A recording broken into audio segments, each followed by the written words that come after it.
Bonjour à toutes et à tous et bienvenue dans la chaîne de podcast de la filière ORCID, la filière santé des maladies rénales rares.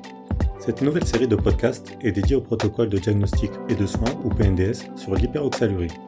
Ce PNDS a été publié en 2023 sur le site de la HAS, la Haute Autorité de Santé, et a été coordonné par le professeur Sandrine Lemoine et le professeur Justine Baqueta, membres du Centre de référence des maladies rares rénales de la Réunion et du Grand Est, ou MAREJ, sous l'égide de la filière ORCID.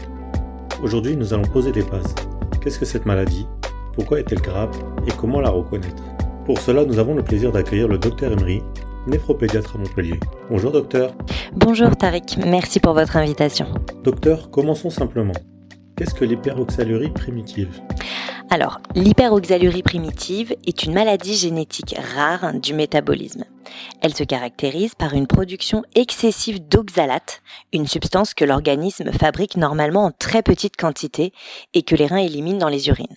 Chez les personnes atteintes, cette surproduction d'oxalate est liée à un défaut enzymatique d'origine génétique localisé au niveau du foie. L'oxalate va alors s'accumuler dans les urines, ce qui va favoriser la formation de calculs rénaux répétés et parfois d'une néphrocalcinose, c'est-à-dire des dépôts de cristaux directement dans le tissu rénal. En l'absence de prise en charge adaptée, cette atteinte rénale est progressive et peut conduire chez une grande proportion de patients à une insuffisance rénale terminale. Est-ce une maladie fréquente? Non, c'est une maladie rare. Son incidence est estimée à environ une naissance sur 100 000 par an en Europe et sa prévalence entre 1 et 3 cas par million d'habitants.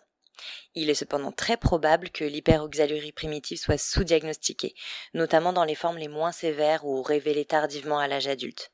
Puisqu'en effet, on distingue 3 types d'hyperoxalurie primitive. Le type 1, qui est le plus fréquent et le plus sévère, le type 2 et le type 3, souvent plus modéré. Comment cette maladie se transmet-elle? Dans les 3 types, il s'agit d'une maladie génétique à transmission autosomique récessive. Ça signifie que les 2 parents sont porteurs sains d'une anomalie génétique, sans être eux-mêmes malades, et que l'enfant hérite des 2 copies anormales du gène.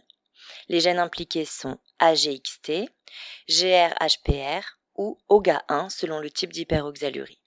Ce mode de transmission explique pourquoi plusieurs enfants d'une même fratrie peuvent être atteints et pourquoi la maladie est plus fréquente dans certaines régions du monde où la consanguinité est plus répandue. Quels sont les premiers signes? Est-ce que cela apparaît à la naissance? L'hyperoxalurie primitive peut se révéler à tout âge, mais les premiers symptômes apparaissent souvent dans la petite enfance, parfois avant l'âge de 5 ans.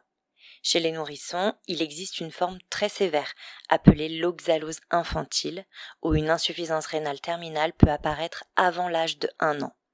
Mais le plus souvent, les signes sont plus progressifs et parfois discrets, comme des émissions de calculs rénaux, des infections urinaires répétées, des douleurs abdominales ou lombaires, la présence de sang dans les urines, ou encore un retard de croissance, de la fatigue ou une pâleur qui sont liées à l'insuffisance rénale chronique. Chez certains patients, le diagnostic n'est posé qu'à l'âge adulte, devant des calculs rénaux récidivants, une néphrocalcinose ou une insuffisance rénale sans cause évidente.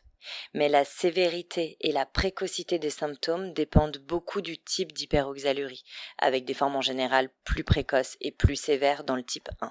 Vous parlez de complications. Quelles sont-elles?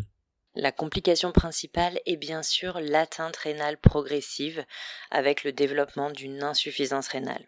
Puis, lorsque les reins ne parviennent plus à éliminer l'oxalate, celui-ci s'accumule dans le sang et peut se déposer dans d'autres organes, comme les os, les yeux, les vaisseaux, le cœur, la peau. On parle alors d'oxalose systémique, une phase sévère de la maladie, responsable de douleurs osseuses, de fractures, d'anémie, de troubles du rythme cardiaque, d'atteintes visuelles ou de lésions cutanées. C'est pourquoi l'hyperoxalurie primitive est considérée comme une maladie grave, en particulier lorsqu'elle n'est pas diagnostiquée et traitée à temps. Donc un diagnostic précoce est crucial? Oui, absolument. Plus le diagnostic est posé tôt, plus on peut mettre en place des mesures pour ralentir l'évolution de la maladie, pour prévenir les complications et proposer un accompagnement adapté. C'est pour ça que tout enfant avec des calculs rénaux ou présentant une néphrocalcinose doit bénéficier d'un bilan approfondi et notamment la recherche d'hyperoxalurie primitive. Merci pour ces explications claires, Dr Emery. Un dernier mot pour nos auditeurs?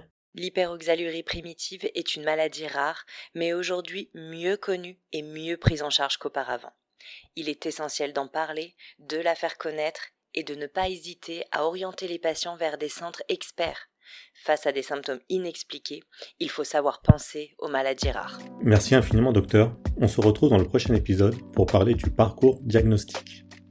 Merci à vous, chers auditeurs et auditrices, pour votre écoute.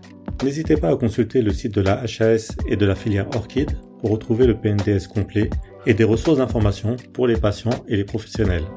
Prenez soin de vous et à très bientôt sur notre chaîne de podcast.